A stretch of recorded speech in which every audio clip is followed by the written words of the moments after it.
Welcome everyone to Ichimoku Trading, strategy steps on any time frame, and what you want to be looking for from an Ichimoku perspective. So this class is totally focused on Ichimoku and Ichimoku Trading, and that may be new to some of you, and if this is your first time to this class or first introduction to Ichimoku, please let me know. It's always good to know, and I see a lot of regulars. Always good to have you guys back, and thank you all very much for coming. How's everybody doing today? How's everybody doing? Good? Item says, indeed it is for you. It's first time. Good. Wolf says, good. Fantastic. Item says, doing okay. How's trading going for everybody so far? We are in Tuesday. We've now had about a day and a half of trading. Hopefully trading's been good. Danny Dukai says, great. Fantastic. Very fine for you as well. Manoj, pound wrecked you. It wrecked you. Why would something wreck you? I want to hear about this, Manoj. Just out of curiosity, because pound's on my hot list today. So we can actually start by looking at the pound. But the only thing I can guess is that you were long. I mean, did it really wreck you? As in like it destroyed you today? Financially or whatever, it was a big hit? Yes? No? It's okay. You know, Manoj, don't feel so bad. I've lost $10,000 in 30 minutes. So, you know what? Your situation probably wasn't as bad as that. That was a long time ago for me. That was my worst loss, though, in history. It was 10,000. Actually, it was more like 15 minutes. But that was 8 years ago. So, it's a lot different today. I don't lose $10,000 in 15 minutes anymore. But, figure of speech, no, you're fine? Okay. Okay, so I'm guessing you were long pound. It didn't quite work out the way you wanted. Pound did have an aggressive sell-off. We'll get into that today. But, Andy's saying 5K in 10 minutes. It's not bad. You know, I call them badges of honor. You know, there's this theory out there that, you know, you learn more from your losses than your wins. I think that's absolute rubbish. I think you can learn things from your losses, but I think you learn far more from your wins because you're learning what you did correctly to make money. You know, whereas your losses, you're learning what you did incorrectly and lost money. And things are generally more reinforcing when you're actually doing the thing you need to do. It's far better for me to swing a golf club correctly and then hit the ball correctly and then learn from that than it is to swing it incorrectly and watch it slice into the wood. Recently, I just joined an archery school here, and I took archery class a while back. I didn't specialize, but I studied Japanese archery, which is called the Kyudo form. And now, you know, learning kind of the normal form, but I learned more from doing it correctly than doing it incorrectly. Incorrectly is just teaching me bad things. So that whole thing about you learn more from your losses than you do your wins, I think it's absolute rubbish. I think it's just a cliche thing, and they really don't understand it for the real it is. But the important thing is, 80, that you did learn from that 5K in 10 minutes loss. If you didn't learn from it, then it's really disastrous. So I learned something from my $10,000 in 15 minutes, and I've vowed never to make that silly mistake again. And I think for the most part I haven't. So let's hope none of you have to go through that. Alright, so a couple questions right off the board. Off the bat, sorry, actually it's a couple. JJFX said everything went with my private client yesterday. My private client is very happy with me. Let's just say it went well. So, okay, JJFX has a couple questions right off the board. Oh, looks like they're the same question. Did you just copy and paste that question there, JJFX? You did, didn't you? That's okay. I'm not mad. Okay, so he really wants this question answered, and I'm happy to oblige. Chris, when there's a cross on the Tenkan, it's not Tekken. Tekken, if you had one more K, that would be a very cool video game, but it's Tenkan. So there's a cross on the Tenkan line before the price break of the Kumo line, and there is a rejection of the 20 EMA. Would you take the trade? When there is a cross on the Tenkan line before the price breaks the Kumo line, Which Kumo line are you referring to? And do you have an exact chart? Because the Kumo has two lines, Senku span A, Senku span B. Maybe you're talking about the Kijun line. So the Tenkan generally crosses over. You mean when the Tenkan crosses the Kijun or the Kumo? Type which one you want, because this is an intricate question. Not yes, type which one you want. When Tenkan crosses Kumo or Tenkan crosses Kijun. Type Tenkan crosses Kumo or Tenkan crosses Kijun, and then I'll know. Number JJFX are killing me. The second one. Okay. When the Tenkan crosses the Kumo. So Kumo is this thing right here. Kijun is this red line right here. In fact, while we're at it, since we have a couple new people here, let's go through all the components. I want to take 5 minutes out to go through the components, not even a few minutes. So for those of you who are new, because we do have a few new people here. We have Hytham and, oh wow, Hytham's the only new person here. Alright, well, that's good. So, let's go over the few components of the Ichimoku. The most famous thing here is the Kumo. 80 says you're new. Well, welcome to you as well, 80. Good to have you here. Thank you for coming. And PLIU says I'm new. PU says I'm new too. Fantastic. Well, welcome you as well. So this is really for you guys too. It's for everybody. I mean, I still review this information a lot because sometimes, you know, even though I know the information, sometimes I look at it again and sometimes I pull something new out of it, something I didn't see before. So it's always good to review the information. So this thing right here, the most famous aspect of the Ichimoku Cloud is the Kumo. This is the cloud. And the Kumo, or the cloud, is really composed of the shading between two lines. This white line you see here is called Senku span A, or span A. And it's really the composite of this white line, which is called the Tenkan, and this red line, which is called the Kijun. You take these two, you put a line right down the middle between the two, you shoot it 26 time periods ahead, and there's your Senku span A.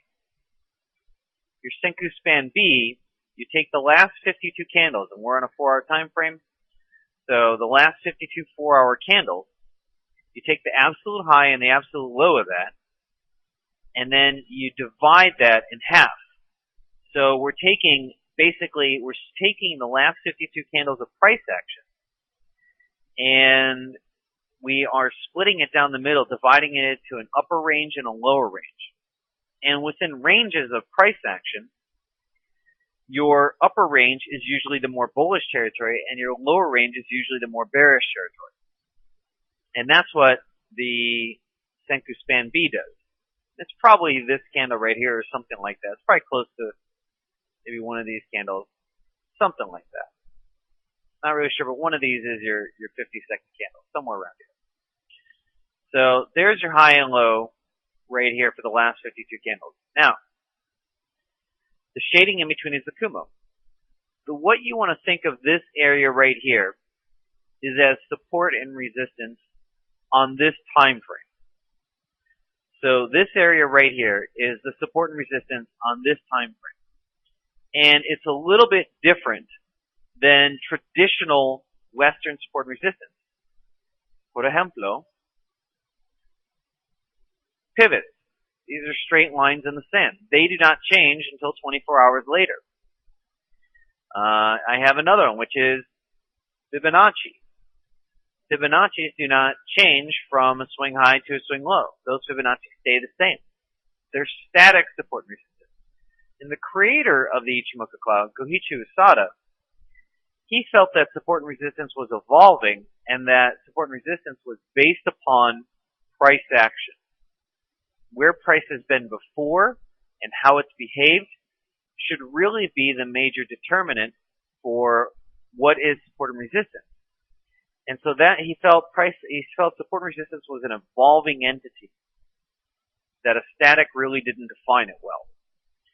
The other thing about it is that he didn't think that a single line in the span, or a single line in the sand, was the best description for support and resistance. because orders are not placed perfectly on a line. They're not placed perfectly on 130. In fact, statistics show that there's a good portion of orders parked within 10 pips above 130 and 10 pips below 130, if that is the major line in the sand. So support and resistance is really based upon previous price action, but it's also based upon where orders are going to be parked. Because the bottom line is, let's take this current one. If 135 is a line in the sand and it's going to be defended, not everybody's going to put their order exactly at 135. Some are going to put it just below that. Maybe they don't think 135 is going to be breached, and so they're going to sell at 34.90 or anywhere between 34.90 and 3,500. In fact, you've probably experienced this yourself. Maybe 135, maybe you thought of selling at 135. I'm not saying you did, but maybe you did. Did you put your order exactly on 135? Not necessarily. And so order flow, the way it is traditionally positioned, means that support and resistance is several layers thick or several prices thick. And so that was the other thing that Goichi Hosada had noticed, was that since it's several layers deep, we need something that kind of captures that. When you're in a trending environment, as we are right now, support and resistance gets a little bit thicker, because there's a lot of people who want to still stay in this trend. There's a lot of people who want to prop it up. In a range environment, support and resistance tends not to be that thick, because you have more of a two-sided market. You have a two-way market. You have people who want to sell it, and you have people who want to buy it, which is different than when you have a more unilateral market where most of the market is long euro dollar. So that really means that people are going to be buying on dips if they think the trend's going to continue, and there's more people buying than selling. So in trends, particularly in an uptrend like this, Kumos tend to get very thick, and they tend to travel with it because support is traveling with it. So this is how you can think of the Kumo, as an evolving, non-static, several layers deep version of support and resistance. To me, it's a much more intricate way, intuitive way of describing support and resistance, of capturing the essence of it. And I think that's the underlying brilliance behind the Ichimoku Cloud. It's one of the most amazing pieces of it. There are a couple other lines that are involved in the Ichimoku Cloud. The first one here is the Tenkan line. Traditional translation will be turning or datum line, but really, it's designed to be a momentum line. It's designed to capture the momentum of a move. If momentum is turning up, if momentum is turning down, if momentum is flattening, if the trend is strong, momentum will be strong. If the trend's weak, momentum will be weak. It's designed to capture that. And this other thing here is called the Kijun line. Simplest translation for that will be trend line. It's designed to contain the overall trend. And as we can see right here, it's done a very good job of that. The market pulled back right to the Kijun, and then popped right back up. And then right here it pulls back to the Kijun, and then pops right back up. The Kijun does a very good job at containing trends. When you're in a trend, it does a very good job at containing it. And especially if it's established a history of doing it, it does a better job of doing that. On the 4 hours and daily time frame, it does an excellent job at doing it. On other time frames, it works, but the ability to maintain that doesn't hold as long. So it oscillates a little bit more. That's why I like using it on the 4 hour and daily time frame for catching trends. So that's what the Kijun Sen does. Now, Gino says, what about the Chikou span? Originally, when it was designed like this: Tenkan, Kijun, Kumo, and this thing here called the Chikou span. And for those of you who have been in my class, you understand why I don't use it, but for those of you who haven't been in my class, it deserves an explanation. The Chikou span it's Chikou, not Chinku, but they love it. The Chikou span is designed to perfectly mirror price action. It's a line of price action, but it's shifted 26 time periods back. And it's designed to kind of cue you into, hey, this is price action 26 time periods back. How is current price action in relationship to previous price action? If it's in open space, then it's got more liberty to move at will in the direction of the trend. If it's more price action that's been back here, then chances are we're running into resistance.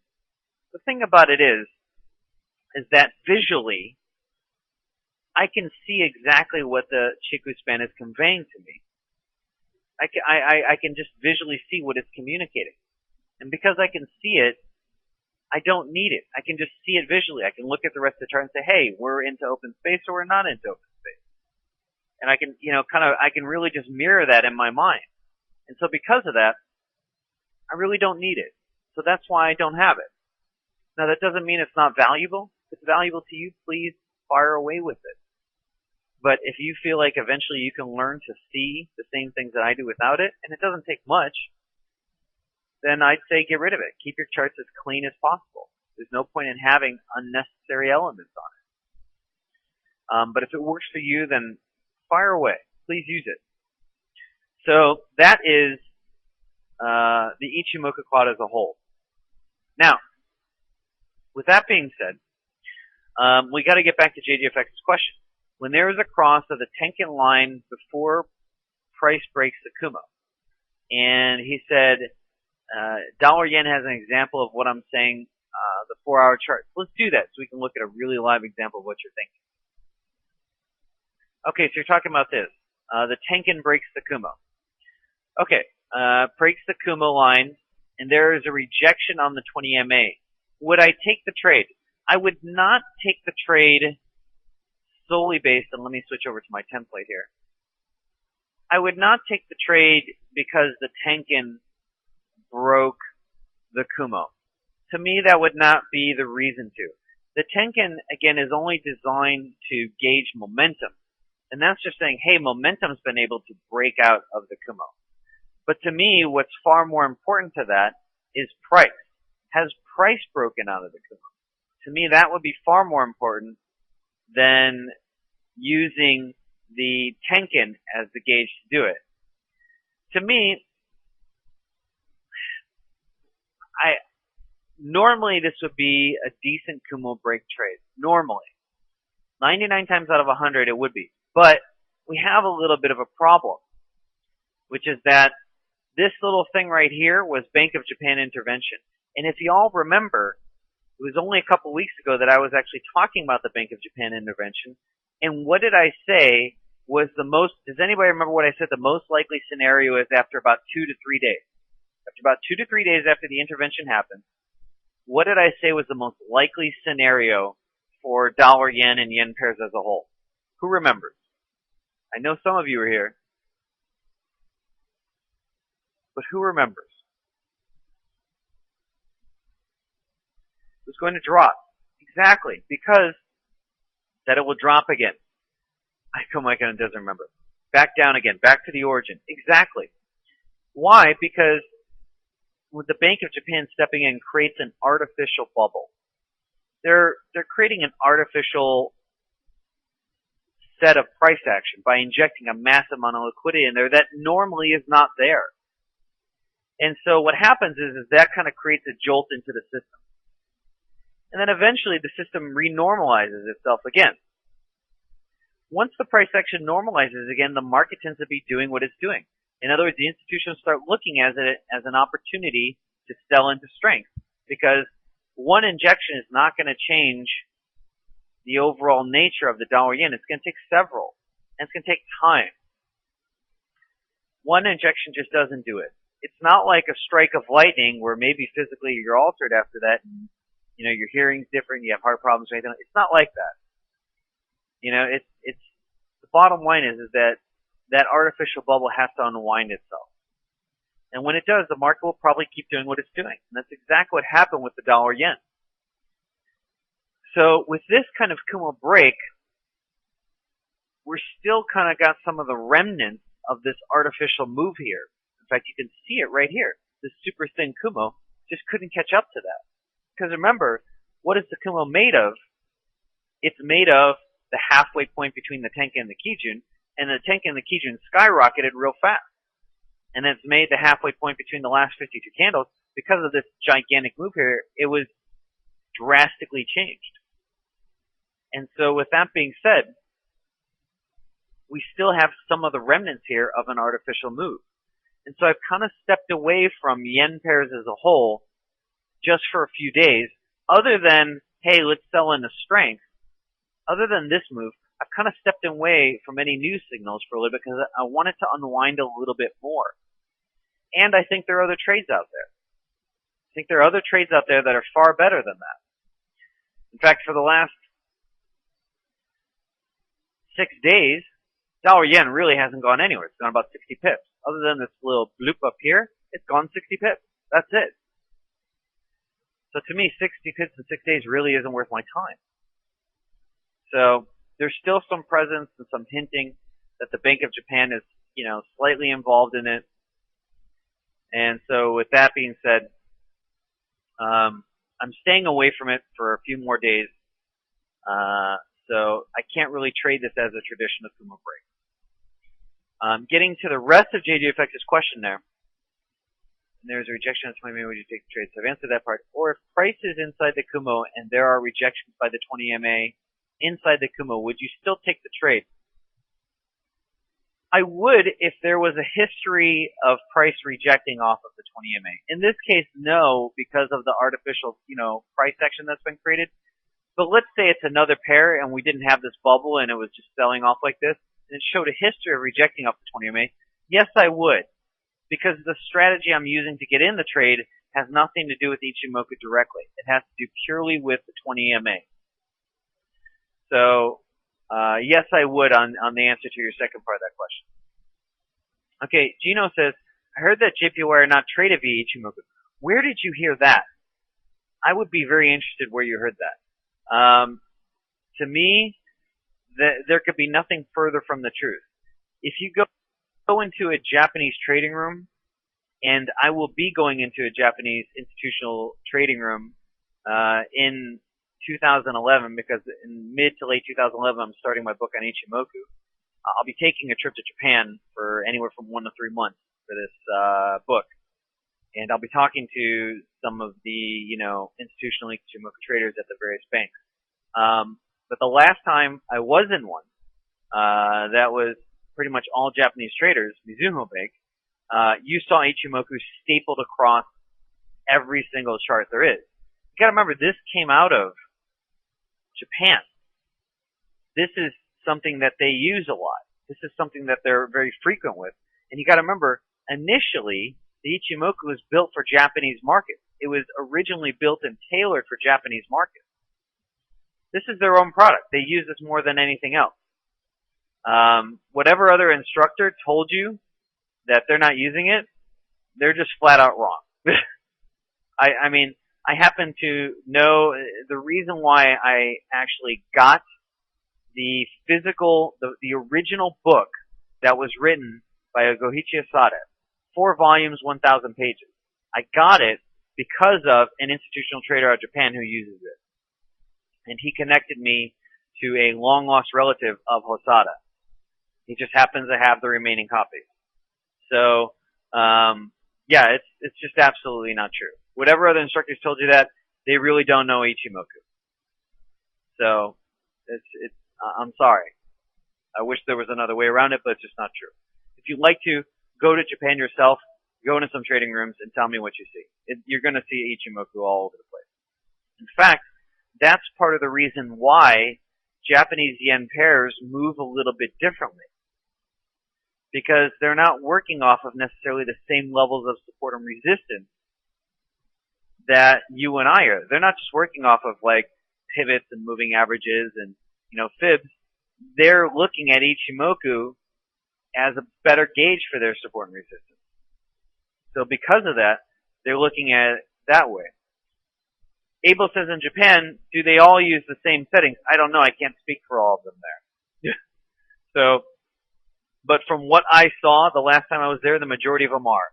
And from the people who I know that are the higher level Ichimoku practitioners that I know of, they're all using the same original setting. And here's kind of the reason why. The counter argument to not use the same settings is that there was a rhythm and a timing as to why they used the 9, 26, and 52.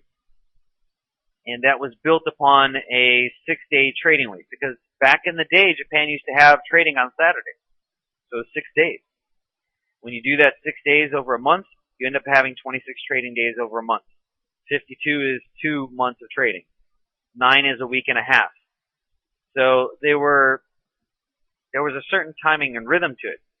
We also have a similar timing to that in the currency markets. But the thing about it is that everybody thinks, oh, well, it was built to the timing of certain things, so it wouldn't work, on markets that only have 5 days a week. And the thing is that doesn't really apply. If a model is really successful at capturing the essence of a move, or essence of anything, then it tends to work in other instruments and possibly other time frames. If you really have a model that's very good at capturing, let's say, reversals, or very good at capturing swing moves, or very good at capturing trend moves, maybe you built it just to trade on the pound US dollar, but there are other pairs and there are other instruments out there in the world. I mean, there's millions of instruments out there. The chances of another instrument having a similar behavior as the pound is very, very likely. And so I found the same thing myself, which is that I built a model called my shadow model.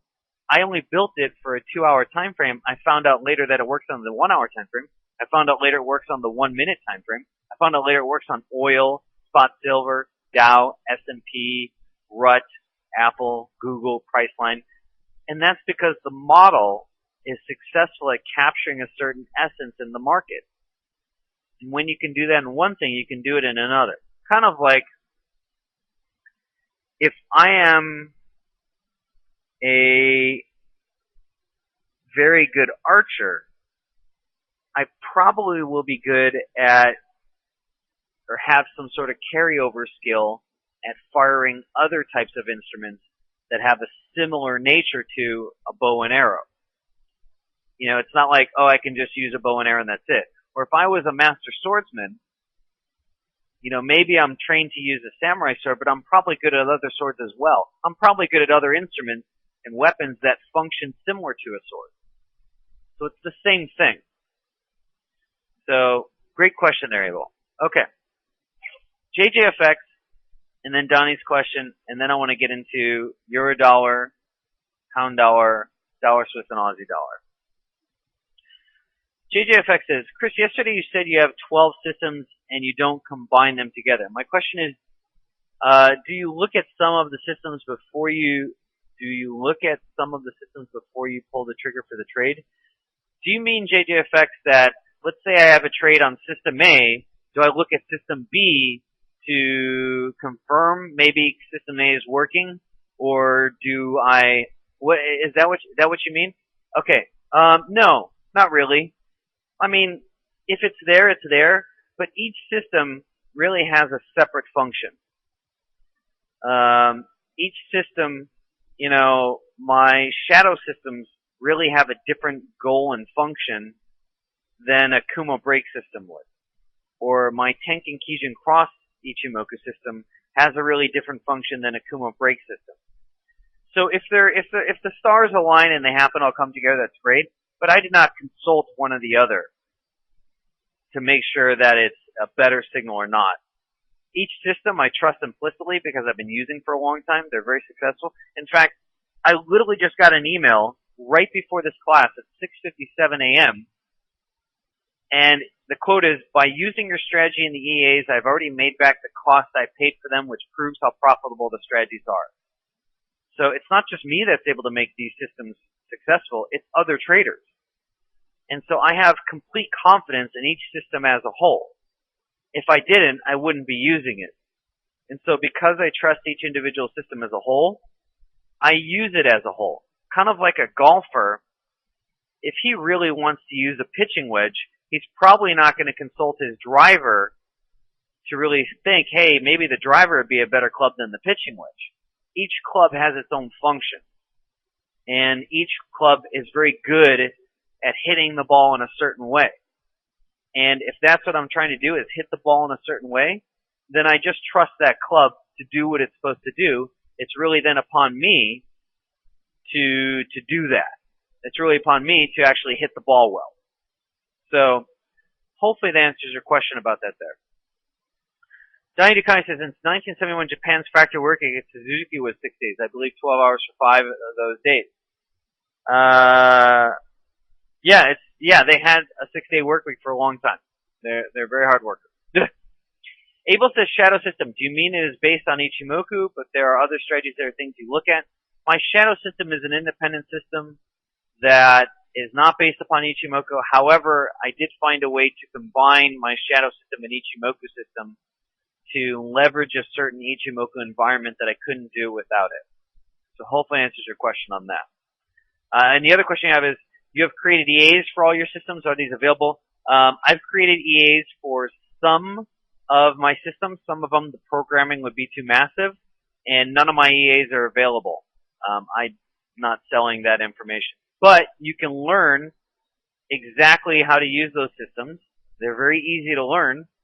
You just need to know the information that is there. You can learn that in any one of my courses. Any one of my courses teaches you exactly how to do that. That guy that just wrote me an email, he didn't buy an EA. He bought some alerts, MT4 indicators that I have that kind of alert him to certain things. But they make sense to him because he took my course.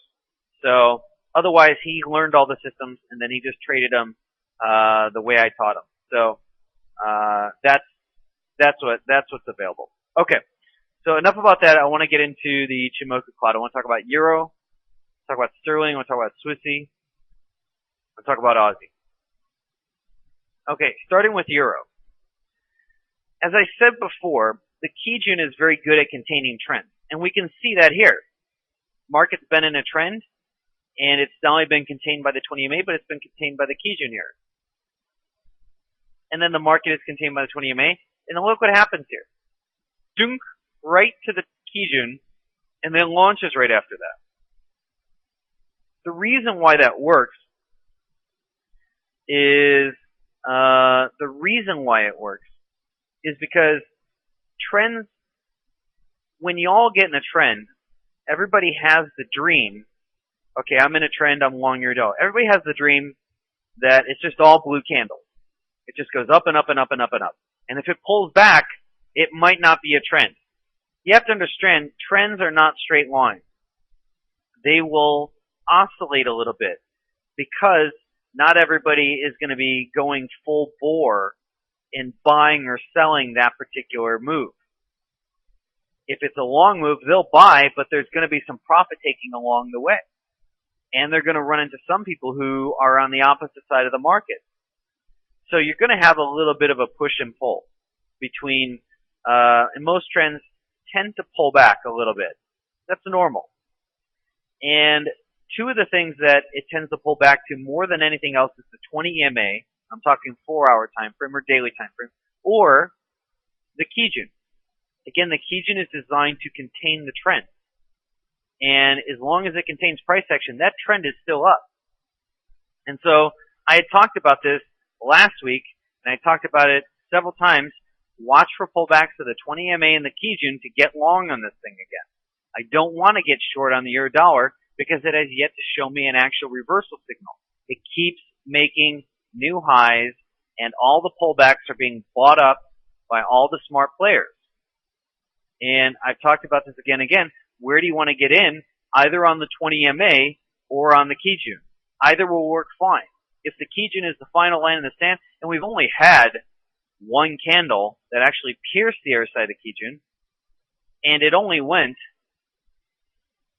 20 pips below it, you really don't need a big stop there, do you?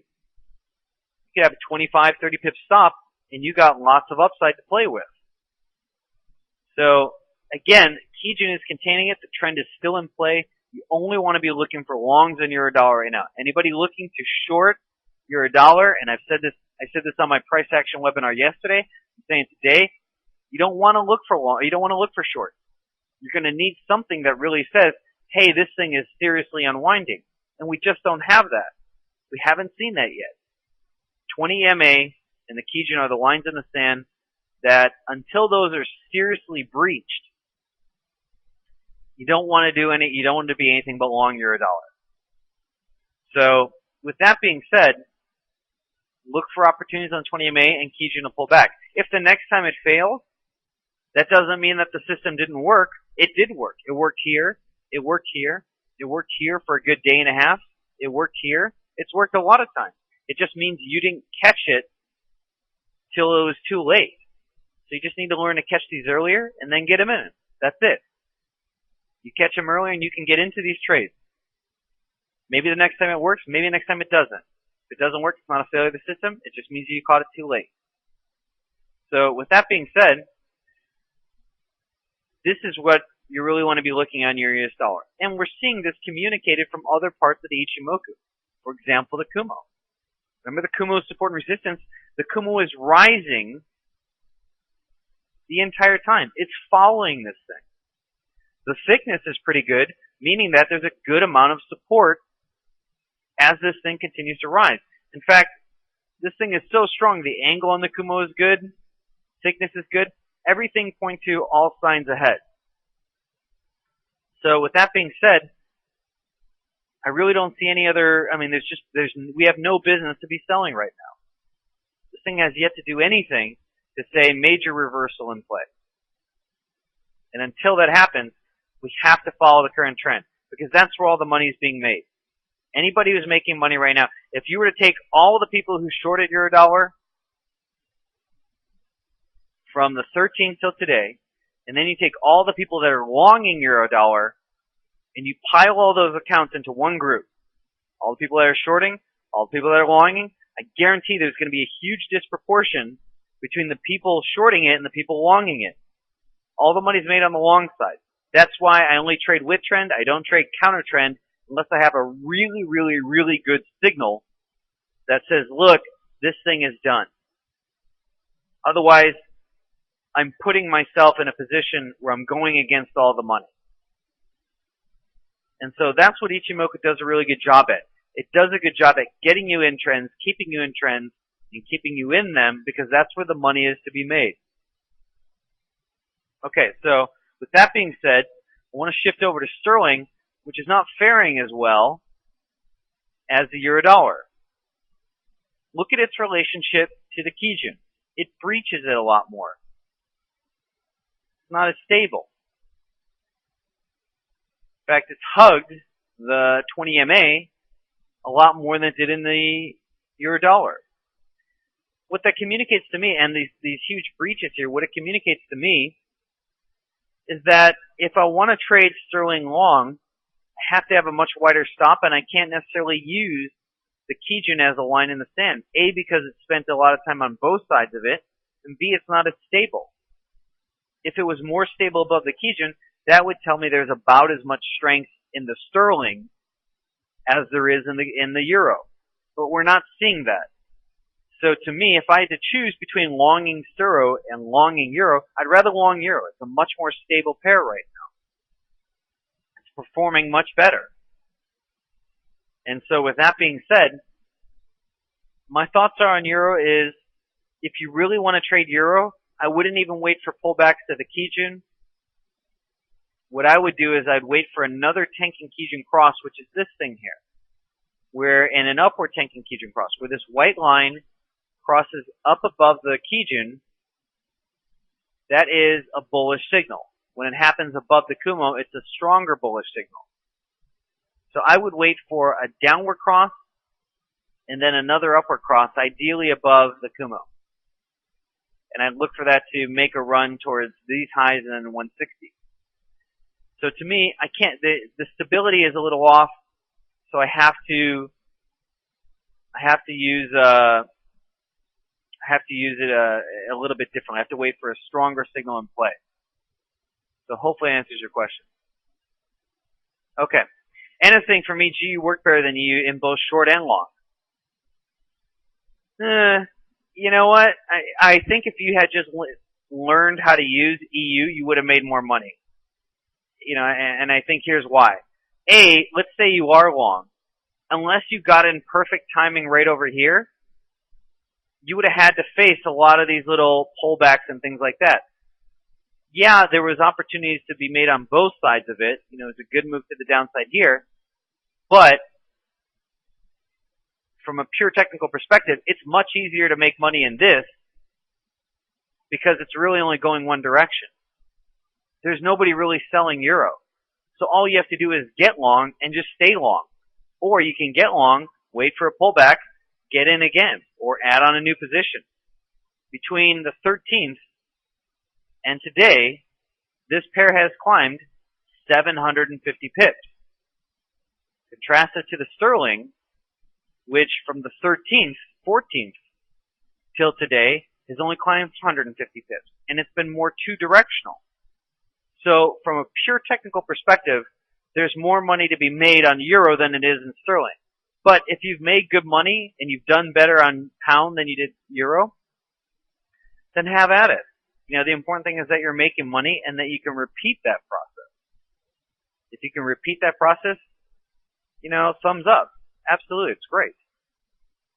But from a pure technical perspective, there's more money to be made on the euro dollars just trading it long and then staying in those positions.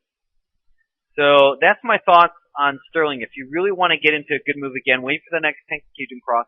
The last one happened around 156, and it's produced a nice 200 pip move. So there's opportunities available on that there. Okay, Donnie Ducati. Every time I see that name, I love it. It always makes me think of the motorcycle, which is probably one of the coolest motorcycles on the planet. Is the distance of the candlesticks from the cloud of any significance? The Euro chart looks very clean. Yes, it's significance to currency traders, but also to option traders. And here's why. The distance price maintains from the Kumo communicates strength. The stronger the move is, the more distance there will be between the price action and the Kumo. If price is much closer to it, that means it's able to probe closer to support or resistance levels. In an uptrend, if it can pull back to the Kumo more, that means there is a greater ability for the market to pull back counter trend. And the deeper it can get and closer it can get to that support or resistance level, the better. Horizontal distance, you could measure it horizontal distance, or you can just kind of eye it, more of like a diagonal, because the price is moving in a trend. And so with that being said, maintaining a good distance from it. That really communicates the overall strength of it.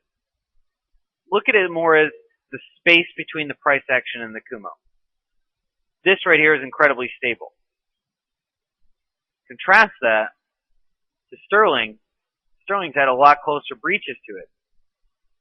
So it's not as stable in its trend. Excellent insight there, though. Swissy. I have enough time to go through Swissy and Aussie and then wrap it up, because my Spanish teacher will be here for a lesson. Swissy.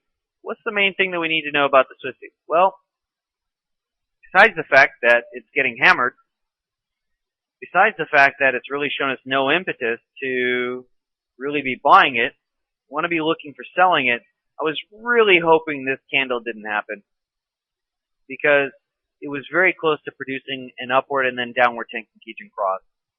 And with a Kumo formation like this, getting thicker, good angle, would have been ideal. Unfortunately, this candle just happened in the last hour and a half, and it totally changed the dynamic of this. And again, take a look at what it was held in by at the very end there, Kijun. Very good at containing trend. So, the main thing about the Swissy is you really don't want to be looking for any longs at this point. You only want to be looking for shorts. We are coming to a critical level in the Swissy. You have to keep in mind that this low that was set in 2008, that is the all-time low. There is nothing else. That is it. And that sits at 96.44. So we're only about 110, 115 pips away from that thing. And the way it looks like it's on a one-way track there. So with that being said, you really don't want to be looking for any longs right now. You want to be looking for shorts. You can trade pullbacks to the 20 MA on the 4-hour time frame or to the Kijun, or wait for another downward Tenkan Kijun cross. This thing has shown a propensity to oscillate a little bit. Make its way into the Kumo. So just look for a Tenkan Kijun cross like this one here. Strong one ideally. This one, it did okay, but then this one, medium cross, did really well.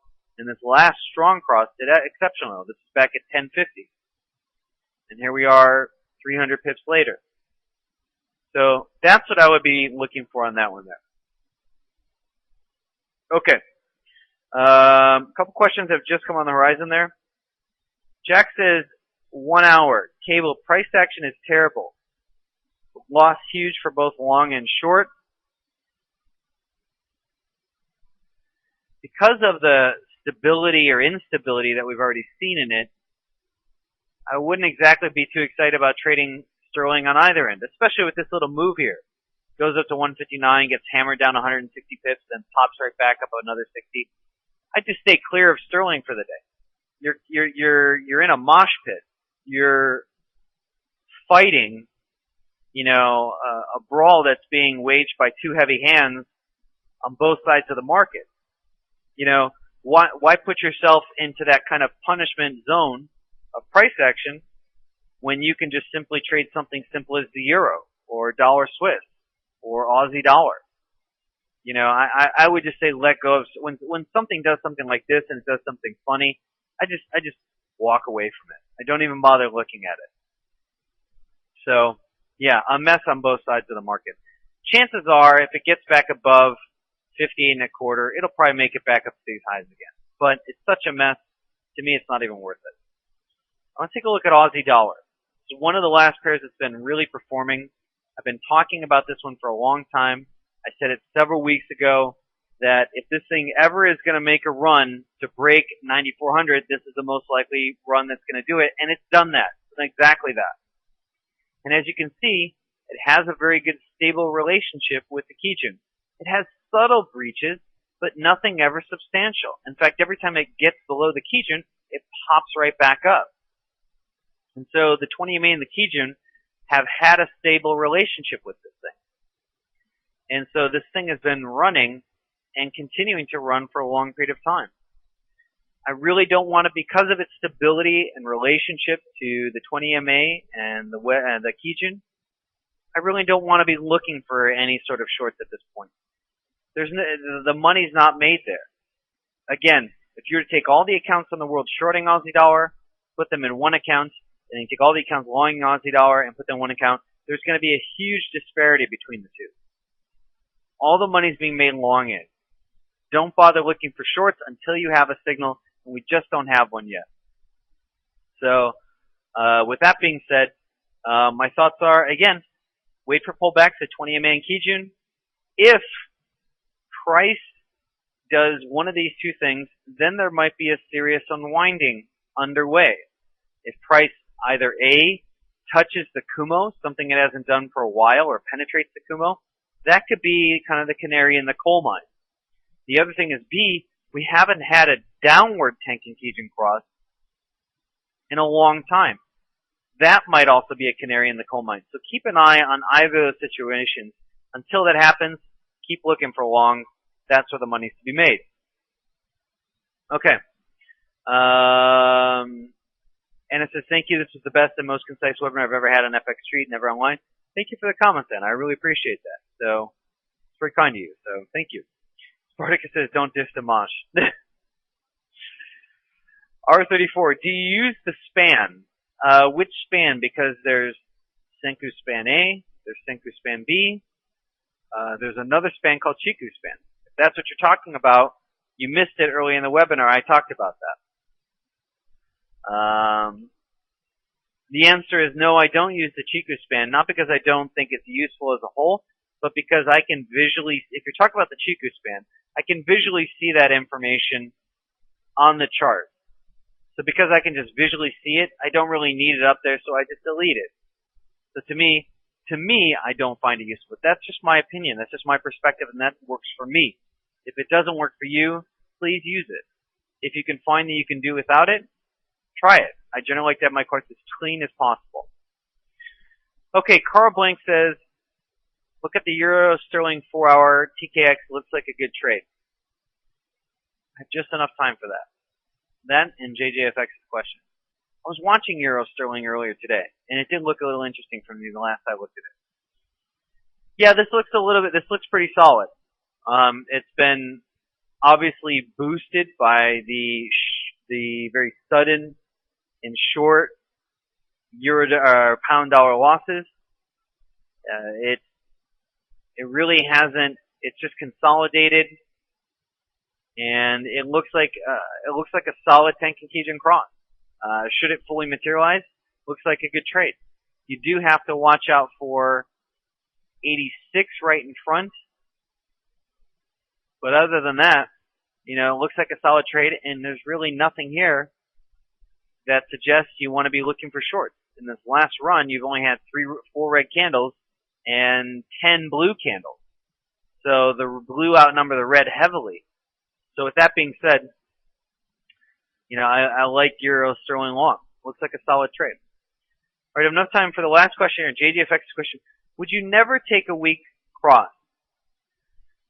I only take a weak cross on a particular system that I've built, which was specifically tailored to take advantage of the most opportune weak crosses. So I only take weak crosses under that scenario. Otherwise, I do not take them. I've actually built 2 systems to take weak crosses because I thought about it. I said there has to be a way to take weak crosses without, without using them in the same way a traditional Tenkan Kijun cross, or without using them in the same way that, without using them under the same guise or methodology that the Tenkan Kijun cross does. So I spent a lot of time over the last winter holidays building those systems. I caught a bug on it, and I wanted to just get into it, and I spent hours and hours a day really researching and getting into it. And about a month later, I was able to build the system.